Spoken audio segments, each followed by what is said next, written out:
Okay, Black Beauty Seekers Part 3. Now, I'm actually in a reconstruction of a university dorm for students, and I'm currently working on my professorship. So you'll see some things that may look a little bit different, but again, I'm living on a student budget.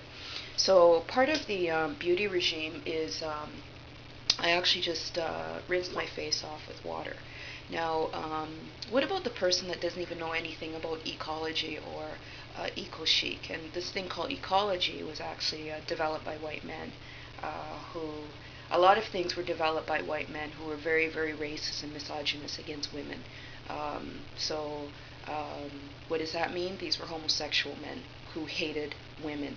And it's really interesting because when I even look at the fashion industry, um, you see like a lot of people who are making reasonable pay and stuff behind the fashion industry, promoting a lot of the hatred of body images and just a lot of unhealthy things, are white men and they're gay men.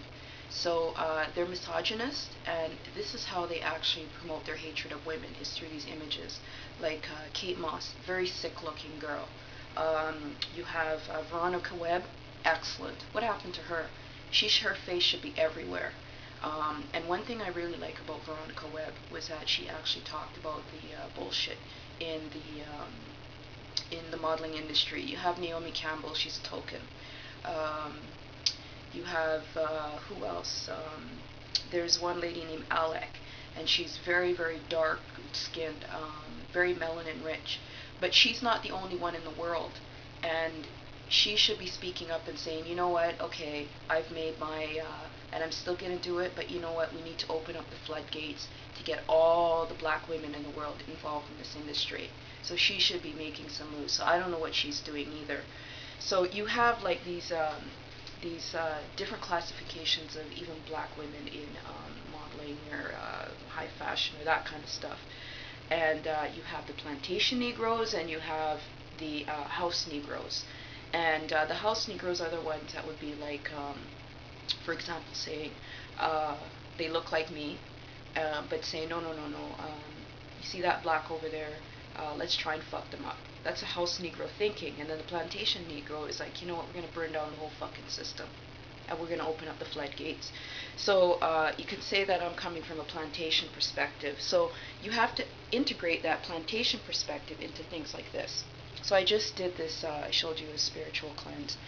And I'm looking at this, and it says, I'm trying to show it here, St. Ives, and it says on here, fresh skin, and 30 mils.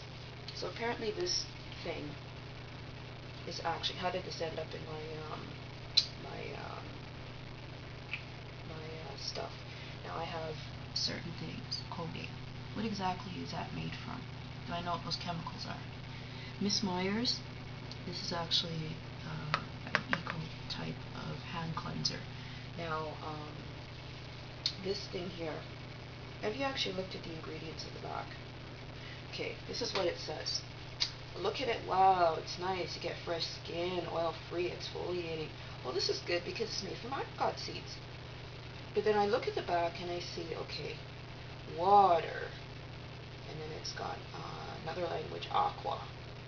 And it says walnut, glycerol, sodium, so salt, Z-maize, cornmeal, cocoa myopropyl, bentoine. What the fuck is that? Alcohol? Cytyl alcohol.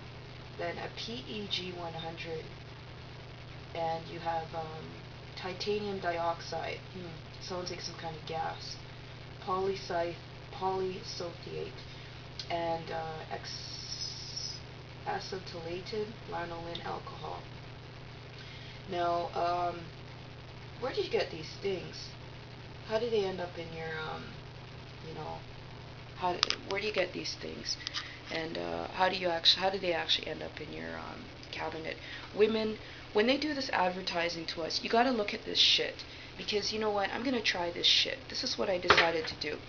So I'm gonna do an environmental scan, and I'm gonna live like shit for 1 month. I'm gonna show you another thing. My fridge.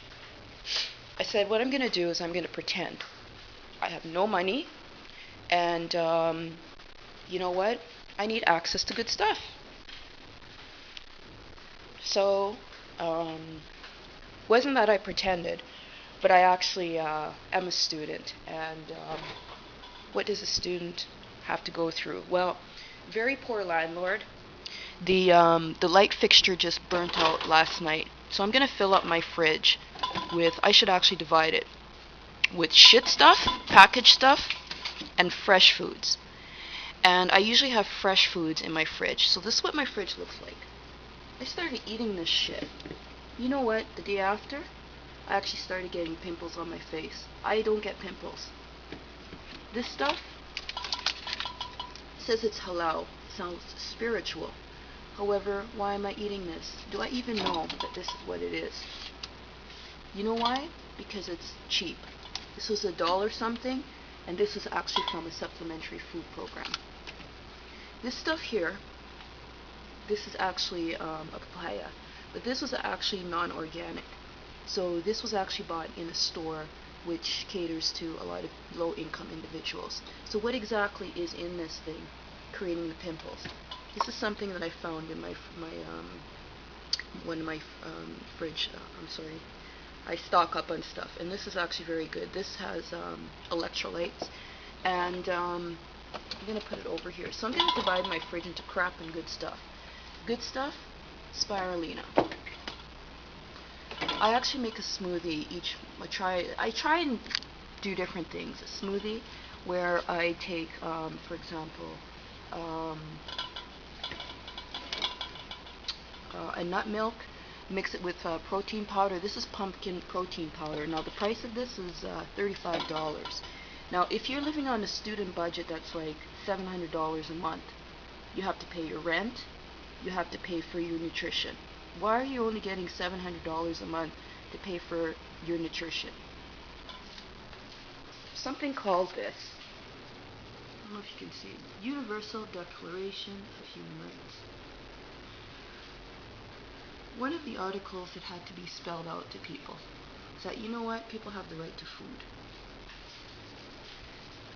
So poor people, look at the fridge, look at this. When you are actually doing an environmental scan as part of environmental justice, what you have to do, come back to the place that I always do the filming. What you have to do is you have to actually go into people's places, and you scrape everything. You see the air quality in here?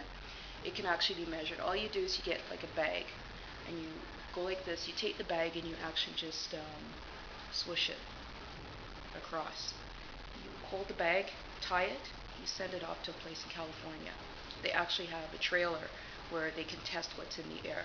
So there's certain things that you can do to bring down these multi-million-dollar agencies that, you know what, fuck around with people. Environmental justice investigator, you don't want them on your case because they're going to go through everything. Doing an environmental scan. What is a person eating? Well, look at this. Shit food. Oh, they had something here, so what happened to them? Okay, there's water here.